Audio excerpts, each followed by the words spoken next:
Jeff, thank you. At this time, I would like to introduce to everybody.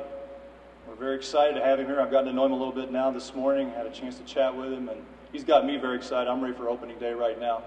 Ladies and gentlemen, let me introduce to you the new manager of the Louisville Bats, Mr. Jim Riggleman.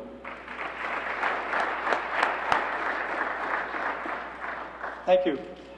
I know we have a great group here and look forward to talking a little baseball and maybe answer some questions and so forth, but just a couple comments. I was here in Louisville in '82 when the ball club came in, the Cardinals came in, and I was here just a very short time. Some in the room may remember Joe Frazier was the manager here then, and I was a coach for Joe, and it was a great opportunity for me then, but it was such a short-lived situation. It was just a couple months and some changes were made in the organization, and I got my first chance to manage in the minor leagues, so I was reassigned to St. Petersburg and started my managing career, but my remembrances of Louisville were very fond, and since that time, talked to many people, both from the Cardinals back in the days and most recently, of course, the Reds, that just rave about the situation here.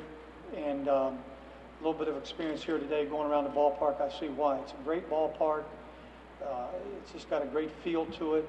It's got a lot of the character, that you like to see in stadiums that they've been able to grasp here with the look and the comfort of it. It's just a very inviting place. So I'm excited about being here. I know that, as Jeff said, the organization has been really committed to the Major League club and as it should be, trying to make it better. And sometimes that means you got to lose some of your prospects.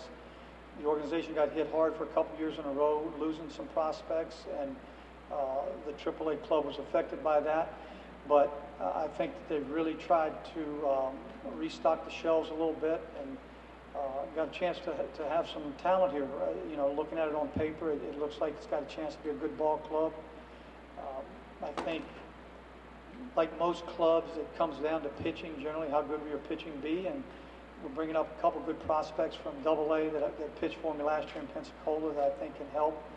So overall, I think it's got a chance to be a more successful season here, but I know I'm just really looking forward to it. Just as Jeff and Greg said, I'm looking forward to getting out to Arizona, get through that, and get us here and get our team together and get after it. Minor league baseball is tremendous. I love minor league baseball. Like most people who, if you're in a minor league, you're still striving to get to the big leagues, but minor league baseball is a special situation, special atmosphere. I love being in that atmosphere, and I'm very much looking forward to it. Thank you. Let's make this a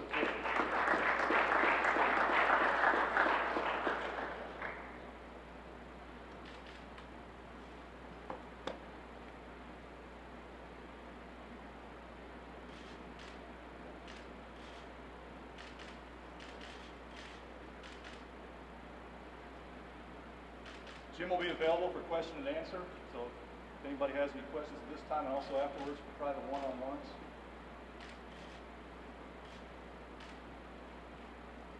Yeah, anybody got anything? Please just ask away, and we'll talk a little baseball. Jim, what is the role of a manager in minor leagues versus the major leagues as far as roster selection? Do you have much input with the Reds and who you get to choose? Well, it's a nice dynamic. It kind of just seems to flow. I think as Jeff and Bill Bavasi and Freddie Benavides and Walt Jocketty, as they kind of have ideas about who would be at the various clubs, who would be at Louisville, who would be at Pensacola, and so forth. It pretty much kind of generally coincides with what the managers in the minor leagues are feeling anyway. We can't nail down the 25 that would be here, but we can get pretty close by all agreeing that there's certain players that it's the natural step. They've done everything they can do at a certain level. They're ready to go to the next level. So those become pretty much unanimous. Everybody feels the same way. And then, there's some room for discussion on a couple guys. Maybe the manager might feel like, well, I'd really like to have this player, and to do that means maybe we don't have this other one, and some other people in the room who might feel like, now we got, that kid's got to be there with you. So, there's some give and take with it, but it's pretty much a team effort in putting it together. Skip, can you talk about some of the players that will be here for the first time playing? I think the ones that I feel pretty confident, and there'll be some others that I will certainly be wrong on, but I think starting with the pitching, guys like Tony Cingrani, Dan Corsino, they have not been at this level yet. I'm confident that they're ready to make that step after watching them in Pensacola last year.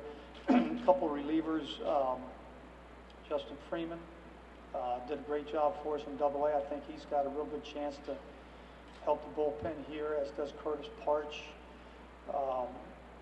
Wilkin De La Rosa, left-hander's got a chance to come here. He's not pitched here. He's pitched in Triple-A, but I don't believe he's pitched here. The other guys who were in Double-A who had not pitched here yet, some of those guys just kind of got to Double-A about halfway through the year, so we'll probably start at that level. But position player-wise, we talked about Billy Hamilton. You guys are very up on what he's done, and he's got a good chance of starting with us here. Others, probably a lot of repeating guys who were here, such as Negron, and we mentioned Hessman, who's played in this level a lot. But the Ryan Lamar will be competing for a spot on this ball club. Josh Fellhauer had a really nice year for us in Double-A, left-handed hitting outfielder that will be coming into spring training trying to make this club. So I think those guys probably are more ready to come here, and even some of them, there may not be a spot. Do you think that your time in the major leagues helps carry even more weight for these guys to show them what they need to do to kind of get to that next level? Well, I don't know. I think, sometimes maybe, and it's a little bit like if you, I didn't play in the big leagues. If you played in the big leagues, you maybe get the players' attention a little quicker, but that wears off a little while. You still got to go earn it every day. So, the great players who became great managers, they're great managers because they're great managers. They're not great managers because they were great players. And, guys like Leland and Showalter, who never played in the big leagues, they were able to get those players' attention. If you managed in the big leagues and now you're managing in the minor leagues, initially there might be a little bit like, hey, this guy, he managed in the big leagues, maybe he knows what he's doing. But, that wears off after a while, as I said, and you're kind of starting from ground zero and trying to get their attention. This, if you want to call it the post-steroid era, is there going to be a different emphasis maybe on speed? And I'm just curious in terms of what your expectations are of the players in this new era. Yeah, I think that's a good possibility. It seems like it's moving that way a little bit. I think people are putting some clubs together with, good athletic bodies and guys who can play a few positions and run the bases and cover ground defensively. And, hitting is huge. It's always going to be important. But now I think that you are going to have to be able to win ball games by creating runs instead of hitting the ball out of the ballpark. And so it is. I think it'll be reflected in the way scouts sign players. Signing good athletes who can run a little bit. I was very fortunate back in the day to be with the Cardinals when Whitey Herzog was putting those teams together, and the scouts were signing guys who could run the bases. All of them, everybody. Lance Johnson and Vince Coleman and Pendleton and Van Slyke and Tommy Herr. Those guys could all. They weren't massive people. They were just, you know, you wouldn't recognize them walking down the street because they're average-sized people, but they could play baseball, and you know, they won World Series with that athleticism. How much do you have to sacrifice competition for development in the minor leagues? Yeah, you know, that is very, that's the core of it, you know. When that umpire says play ball, your competitive juices are flowing. You're trying to win the game. But as you prepare the lineup and you prepare who's going to pitch and who needs to pitch, you know, maybe has not gotten in the game a while, we got to get him in there. Or maybe somebody's pitched 2 or 3 days in a row, you know, you're not going to, you're not going to use them. You know, those things are a factor. You know, in the major leagues, it's going to be a little more of, you know, the emphasis obviously is going to be on winning. And there's some situations in the big leagues where the club is just going to have to go through a year or two of that type of baseball, even at the big leagues. But for the most part, you got to win ball games up there. Down here, you're trying to make sure that you're getting the players ready for the next level. And at this level, it happens to be the big leagues is the next level. So you got to kind of finish those players off, get them ready to play in the big leagues, and sometimes that means maybe not pinch hitting for somebody that really needs to be pinch hit for. And if you're going to try to win this game, maybe you got Hessman sitting over here that you feel like could win this game for us, but we just don't want to get in this kid's head here right now. You know, let's let him hit for himself, and you know, you might have to give up a game there doing that. But that's certainly you know, a dynamic again that you have to kind of work around. As a seasoned baseball guy, how do you deal with that? Are you okay? Yeah. The idea? Yeah, you know, my roots are in player development.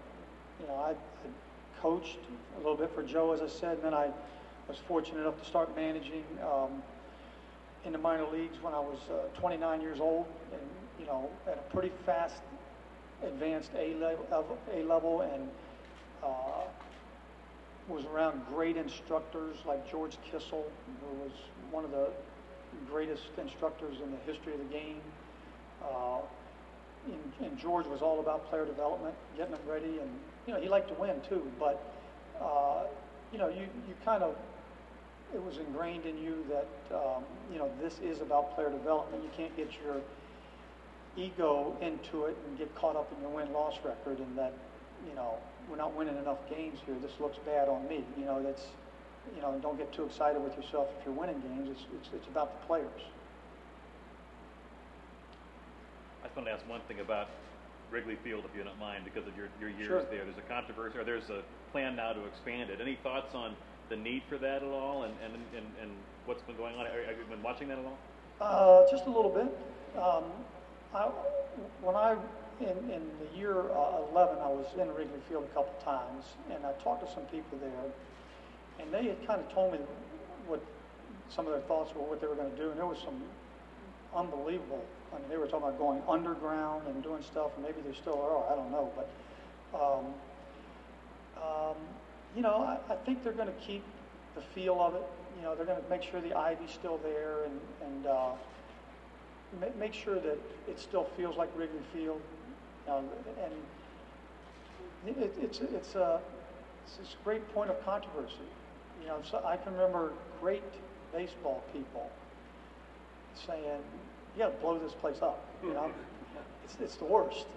And then, you know, other people saying, "This is the greatest place in the world." You know, don't ever change anything. So you know, it's a great point of contention and conversation, but you know, I think it's probably needed. I know even when I was there, the millions of dollars that were spent there every year just to maintain it. You know, a lot of cracks and keeping it safe, and you know, it was a lot put into it. And you know, it's like some old bridges. You know, they're beautiful, but you got to get a new bridge sometimes. You know. Presumably the Reds are pretty much set the roster. Does that mean you're going to have greater stability with this team? I think, the Reds have just done a great job. I mean, that's a good ball club, they do a great job. And I think last year wasn't a lot of injuries. So, that's what you hope for. You hope that you get some clubs together in the minor leagues that get a chance to get their feet on the ground and they get comfortable playing at a level and they get their confidence built up so you don't have to be moved too quickly maybe before they're ready. But it all depends on how healthy the big league club is. The big league club is very much set, as you said, but, things happen. Joey got hurt last year. Trade is made. Things happen where somebody gets called upon to go up there, but I think that the club that Jeff and Bill and Freddie and Walt decide that needs to come to Louisville, I think it'll have a chance to stay here and form together as a group and stay together. That would be my guess.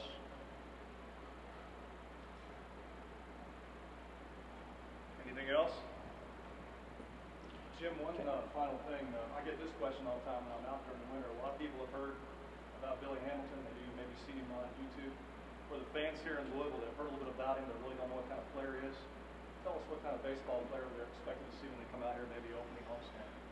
Yeah, I was kind of the same way, when I came to the organization last year, I had heard about Billy, and I was anxious to see him, just as our fans and media will be anxious to see him this year.